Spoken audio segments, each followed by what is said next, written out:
Honey ആം home. Hello ഞാൻ സംഗീത. എൻ്റെ ചാനലിലേക്ക് എല്ലാവർക്കും സ്വാഗതം. സോ ഇന്നത്തെ റെസിപ്പി മസാല പൂരിയാണ്. നിങ്ങൾ കഴിച്ചിട്ടുണ്ടാവോ എനിക്ക് അറിഞ്ഞുകൂടാ, പക്ഷേ ഈ ഒരു റെസിപ്പി എന്തായാലും ട്രൈ ചെയ്ത് നോക്കേണ്ടതാണ്. ഭയങ്കര യമ്മി ആയിട്ടുള്ള ഒരു റെസിപ്പിയാണ്. ആൻഡ് ബ്രേക്ക്ഫാസ്റ്റിനോ അല്ലെങ്കിൽ ഡിന്നറിന് പെട്ടെന്ന് എന്തെങ്കിലും ഉണ്ടാക്കണം എന്ന് വിചാരിക്കുന്ന സമയത്ത് ഉണ്ടാക്കാൻ പറ്റിയൊരു ഡിഷാണ്. ആൻഡ് സൈഡായിട്ട് ആക്ച്വലി ഒന്നും ആവശ്യമില്ല. ഇതിന് കൂട്ടിന് വേണ്ടിയിട്ട് പൊട്ടേറ്റോ കറി ഒന്നും ആവശ്യമില്ല. അങ്ങനെ തന്നെ കഴിക്കാനും പറ്റും, വേണമെങ്കിൽ കുറച്ച് പിക്കിളിൻ്റെ കൂടെ കഴിക്കാനും പറ്റും. ട്രിപ്പിന് പോകുന്ന സമയത്താണ് ഞാൻ കൂടുതൽ ഈ റെസിപ്പി ഉണ്ടാക്കാറ്. സോ ആദ്യം കണ്ട ക്ലിപ്പ് ഞങ്ങൾ ഇറ്റലിയിൽ പോയ സമയത്ത് ഡേ 4 എടുത്ത ഒരു ക്ലിപ്പായിരുന്നു അത്. ആൻഡ് ഡേ 4 ഭയങ്കര യമ്മി ആയിരുന്നു, ഫ്രഷ് ആയിരുന്നു. ആൻഡ് ഇത് ഓൾമോസ്റ്റ് ഒരു 6 days ഫ്രഷ് ആയിട്ടിരിക്കും. സോ ഈ റെസിപ്പി എങ്ങനെയാണ് ഉണ്ടാക്കുന്നത് നോക്കാം. ഒരു വലിയ ബൗളിലേക്ക് 3 കപ്പ് ആട്ട മെഷർ ചെയ്തിടാം. യൂഷ്വലി വീട്ടിലുണ്ടാക്കുന്ന സമയത്ത് മെഷർ ചെയ്യേണ്ട ആവശ്യമില്ല, ഒന്ന് ഏകദേശം ഒരു കണക്കിൽ അങ്ങോട്ട് ഇട്ടാൽ മതി. പക്ഷേ ഈ പ്രാവശ്യം ഞാൻ എല്ലാം മെഷർ ചെയ്തിട്ടാണ് തരുന്നത്, സോ ദാറ്റ് നിങ്ങൾക്ക് recipe to the T follow ചെയ്യാൻ പറ്റും.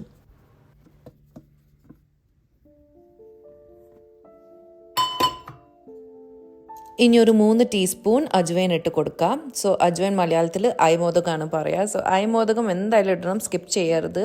എന്താ വെച്ചാൽ ഒരു നല്ലൊരു ഫ്ലേവർ കൊണ്ടുവരും നിങ്ങളുടെ പൂരിക്ക്.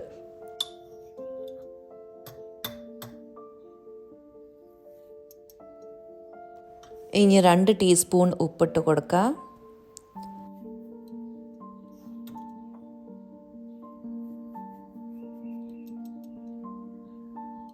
മൂന്ന് ടീസ്പൂൺ ചില്ലി പൗഡർ. ഞാൻ കശ്മീരി ചില്ലി പൗഡറാണ് ഉപയോഗിക്കാറ്. നോർമൽ ചില്ലി പൗഡർ ഉപയോഗിക്കുകയാണെങ്കിൽ ഭയങ്കര സ്പൈസി ആയിരിക്കും. So Kashmiri chilli powder 3 teaspoon. Normal ഉപയോഗിക്കുകയാണെങ്കിൽ ഒരു 1 ടീസ്പൂൺ മതിയാവും. ഒരു 1/2 ടീസ്പൂൺ മഞ്ഞൾപ്പൊടി,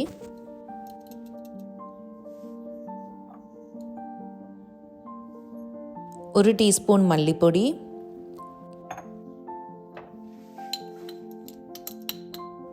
രണ്ട് ടീസ്പൂൺ ക്യൂമിൻ പൗഡർ കൂടി ഇട്ടിട്ട് ഇത് നല്ലോണം മിക്സ് ചെയ്തെടുക്കാം.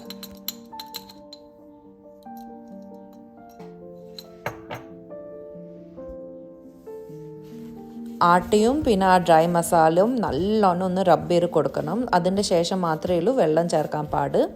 സോ ആദ്യത്തെ സ്റ്റെപ്പ് നല്ലോണം ഡ്രൈ മസാലയും ആട്ടേനെയും നല്ലോണം കൈകൊണ്ട് റബ്ബ് ചെയ്തിട്ട് കൊടുക്കാം.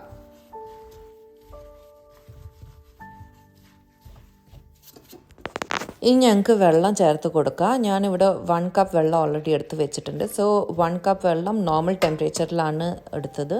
ആൻഡ് അത് പകുതി പാർന്ന് കൊടുത്തിട്ട് നല്ലോണം മിക്സ് ചെയ്യാം.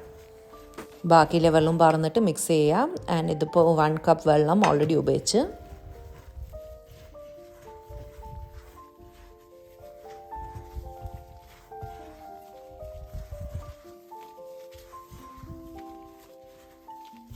ഇനി ഒരു 1/4 കപ്പ് വെള്ളം കൂടിയും ചേർത്തിട്ട് നല്ലോണം ഒന്ന് മിക്സ് ചെയ്തെടുക്കാം. എല്ലാ വെള്ളം ഒരുമിച്ചിട്ട് പാരരുത്, ബിക്കോസ് പറയാൻ പറ്റില്ല എത്ര വെള്ളം ആവശ്യം ഉണ്ടാവും. സോ 1 കപ്പ് എന്തായാലും ആവശ്യം ഉണ്ടാവും വെള്ളം. പിന്നെ ബാക്കി ചേർക്കുന്ന കുറച്ചായിട്ട് വേണം ചേർക്കാൻ വേണ്ടിയിട്ട്. സോ ഞങ്ങളുടെ ഡോ റെഡി ആയിട്ടുണ്ട്. നല്ലൊരു തിക്കായിട്ടുള്ളൊരു ഡോ ആണ് നിങ്ങൾക്ക് കുഴച്ചെടുക്കേണ്ടത്. സോഫ്റ്റ് ആയിരിക്കണം, പക്ഷെ കുറച്ചുകൂടി ഒരു നല്ലൊരു തിക്കായിട്ടുള്ളൊരു ഡോ കുഴച്ചെടുക്കേണ്ട. സോ 3/4 കപ്പ് വെള്ളം എപ്പും ബാക്കിയുണ്ട്. സോ ടോട്ടലായിട്ട് ഞാൻ 1/4 കപ്പ് വെള്ളമാണ് ഉപയോഗിച്ചത് ഇത് കുഴച്ചെടുക്കാൻ വേണ്ടിയിട്ട്. ഇനി 1 ടേബിൾ സ്പൂൺ സൺഫ്ലവർ ഓയിൽ ഒഴിച്ച് കൊടുത്തിട്ടുണ്ട്. ആൻഡ് ഇതിനെ നല്ലോണം ഒന്ന് മിക്സ് ചെയ്ത് കൊടുക്കാം.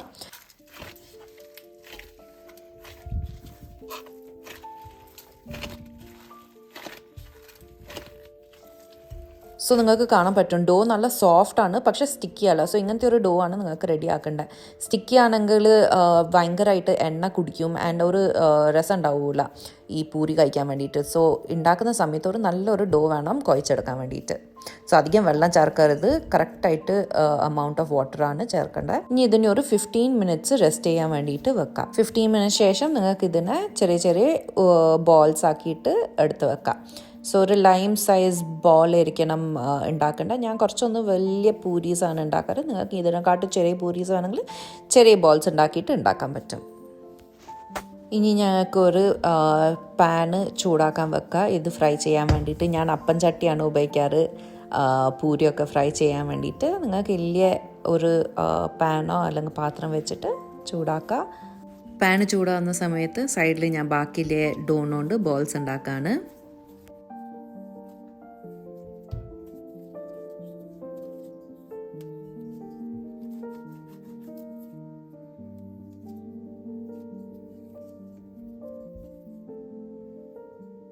എണ്ണ ഒഴിക്കാൻ മറന്നു. സോ ഇപ്പം എണ്ണ ഒഴിക്കുകയാണ്. ആൻഡ് എണ്ണ ചൂടായ ശേഷം ഞങ്ങൾക്കിത് പൊരിക്കാൻ തുടങ്ങാം. സോ ഞങ്ങളുടെ നല്ല സോഫ്റ്റ് ആയിട്ടുള്ള പൂരീൻ്റെ ഡോണ് ഞങ്ങൾക്ക് കുറച്ച് ആട്ടയിൽ ഒന്ന് ഡസ്റ്റ് ചെയ്തെടുത്ത ശേഷം നല്ലോണം ഒന്ന് പരത്തിയെടുക്കാം.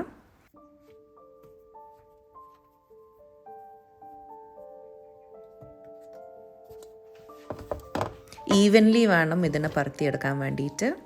ആൻഡ് അധികം തിന്നും ആക്കരുത്, കുറച്ചൊരു തിക്കായിട്ട് വേണം ഇതിനെ റോൾ ഔട്ട് ചെയ്യാൻ വേണ്ടിയിട്ട്.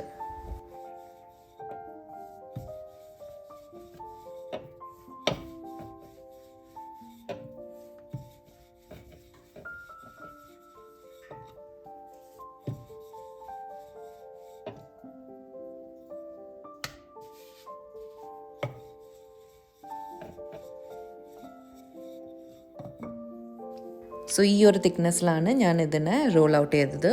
ആൻഡ് ഇനി രണ്ടാമത്തെ മെത്തേഡ് ഞാൻ കാണിച്ചു തരാം എങ്ങനെയാണ് ഞാൻ സ്വതവേ ഉണ്ടാക്കാറ്. കുറച്ച് മടിച്ച് ചെയ്യുന്നതുകൊണ്ട് ഈ ഒരു വിധത്താണ് ഞാൻ വീട്ടിൽ പൂരി ഉണ്ടാക്കാറ്. സോ വേഗം പണി കഴിയും.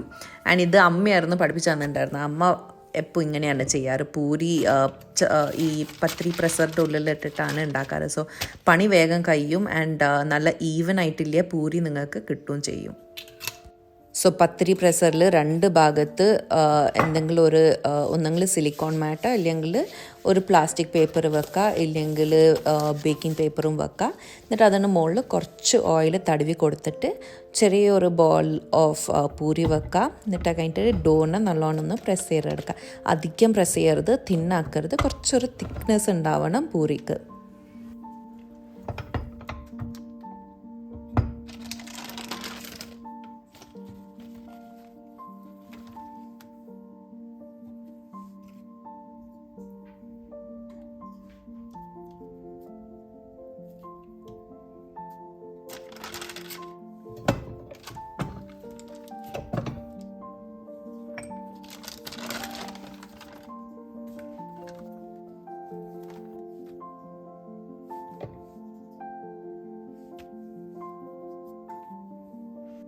ഞങ്ങളുടെ എണ്ണ ചൂടായിട്ടുണ്ടോ എന്ന് നോക്കാം. സോ ഒരു ചെറിയ കഷ്ണം ഡോണ് എണ്ണയിലേക്ക് ഇട്ടിട്ട് അത് മുകളിലോട്ടേക്ക് ഫ്ലോട്ട് ചെയ്ത് വരാണെങ്കിൽ അതിന് മീനിങ് എണ്ണ റെഡിയാണ്, പ്രോപ്പർ ഹീറ്റ് ആൻഡ് ടെമ്പറേച്ചറിലാണ്.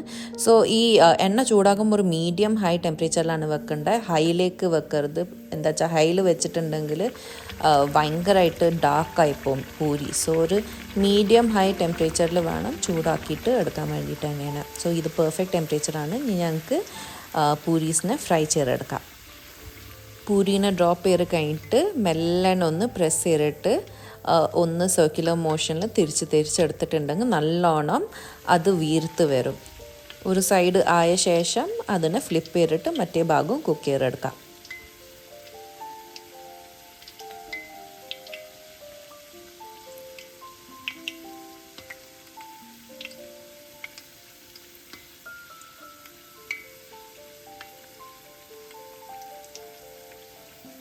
പൂരി ആയ ശേഷം ഒരു കിച്ചൺ ടവലിൻ്റെ മുകളിലിട്ടിട്ട് അതിൻ്റെ എക്സസ് ഓയിൽ ഡ്രെയിൻ ചെയ്യാൻ വേണ്ടിയിട്ട് സൈഡിൽ മാറ്റി വെക്കാം. ഞാൻ യൂഷ്വലി ട്രാവൽ ചെയ്യുന്ന സമയത്ത് മസാല പൂരി ആൻഡ് തേപ്പില ഈ രണ്ട് സാധനങ്ങളാണ് ക്യാരി ചെയ്യാറ്. ആൻഡ് ഇത് സ്വതവേ ബ്രേക്ക്ഫാസ്റ്റിന് വേണ്ടിയിട്ട് കഴിക്കും. ഇല്ലെങ്കിൽ നടുവിൽ വിശക്കുന്ന സമയത്ത് ഷോപ്സ് ചില സമയത്ത് ഉണ്ടാവില്ല, എടുത്ത് ആവശ്യമുള്ള സാധനം കിട്ടാറുമില്ല ചില സമയത്ത്. സോ ഇതങ്ങോട്ട് കഴിച്ചിട്ട് പിന്നെ അത് കഴിഞ്ഞിട്ട് ഏതെങ്കിലും നല്ല ഷോപ്പ് കാണുകയാണെങ്കിൽ അവിടെ പോയിട്ട് കഴിക്കുക ചെയ്യുക. സോ ഇങ്ങനത്തെ എന്തെങ്കിലും സ്നാക്സ് ക്യാരി ചെയ്യുമ്പം ഭയങ്കര സുഖമാണ് എവിടെയെങ്കിലും ട്രാവൽ ചെയ്യുമ്പം. സോ ഈ റെസിപ്പിയും ഭയങ്കര അടിപൊളിയാണ്. സോ എന്തായാലും ഒന്ന് ട്രൈ ചെയ്ത് നോക്കണം. ഇപ്പം എവിടെ പോകുന്നില്ലെങ്കിലും കുഴപ്പമില്ല, ബ്രേക്ക്ഫാസ്റ്റിന് ഉണ്ടാക്കുക ഇല്ലെങ്കിൽ ഡിന്നറിനും ഉണ്ടാക്കാൻ പറ്റും നിങ്ങൾക്കിത്. ഇതിൻ്റെ ബെസ്റ്റ് കോമ്പിനേഷൻ ഒരു സ്വീറ്റിഷ് ആയിട്ടല്ലേ ഒരു അച്ചാറിൻ്റെ കൂടെ കഴിക്കാനാണ്. സോ ഒരു സ്വീറ്റ് മാംഗോ പിക്കിൾ അല്ലെങ്കിൽ സ്വീറ്റ് ലെമൺ പിക്കിൾ ആൻഡ് അതിൻ്റെ കൂടെ കുറച്ചൊരു സ്പൈസി ആയിട്ടുള്ള പിക്കിൾ കൂടി മിക്സ് ചെയ്താൽ നല്ല അടിപൊളി കോമ്പിനേഷനാണ്. പക്ഷെ ഒരു സ്വീറ്റിഷ് ആയിട്ടുള്ള ഒരു സൈഡ് ഐറ്റത്തിൻ്റെ കൂടിയാണ് ഇത് കഴിക്കാൻ കുറച്ചുകൂടിയും ടേസ്റ്റ് ഉണ്ടാവുക. പക്ഷെ അങ്ങനെ തന്നെ കഴിക്കാനും ഭയങ്കര യമ്മിയാണ്. സോ രണ്ട് വിധത്തൊന്ന് ട്രൈ ചെയ്ത് നോക്കാം. സോ ഇത് പാക്ക് ചെയ്ത് കൊണ്ടുപോവുകയാണെങ്കിൽ നിങ്ങൾ ആവശ്യമില്ലാത്ത ക്വാണ്ടിറ്റി മാത്രം ഒരു ഇതിൽ പാക്ക് ചെയ്യുക. സോ ഇപ്പോൾ ഞാൻ 4 നമ്പേഴ്സൊക്കെ അയക്കാൻ അയച്ചാൽ 4 നമ്പേഴ്സ് മാത്രം ഒരു അലുമിനിയം ഫോയിൽ റാപ്പ് ചെയ്തിട്ടാണ് ഞാൻ കൊണ്ടുപോവുക. ആൻഡ് 4 പാക്ക് കുറച്ചെണ്ണം ഉണ്ടാക്കും. എല്ലാം കൂടി ഒരുമിച്ചിട്ട് ഒരു പാക്കിൽ ഇട്ടിട്ടുണ്ടെങ്കിൽ എപ്പം തുറക്കുമ്പം അത് കുറച്ച് ഡ്രൈ ആയിപ്പോവും. സോ റാപ്പ് ചെയ്യുന്ന സമയത്ത് ആവശ്യമില്ല ക്വാണ്ടിറ്റി മാത്രം റാപ്പ് ചെയ്തെടുക്കാം. പക്ഷേ വൺ ടൈം യൂസിന് എടുക്കുകയാണെങ്കിൽ നിങ്ങൾക്ക് ഒരു സ്റ്റീൽ ഡബ്ബേൻ്റെ ഉള്ളിൽ ഇട്ടിട്ട് കൊണ്ടുപോകാൻ പറ്റും. പക്ഷേ പ്ലാസ്റ്റിക് ഡബ്ബയിൽ ഇടരുത്.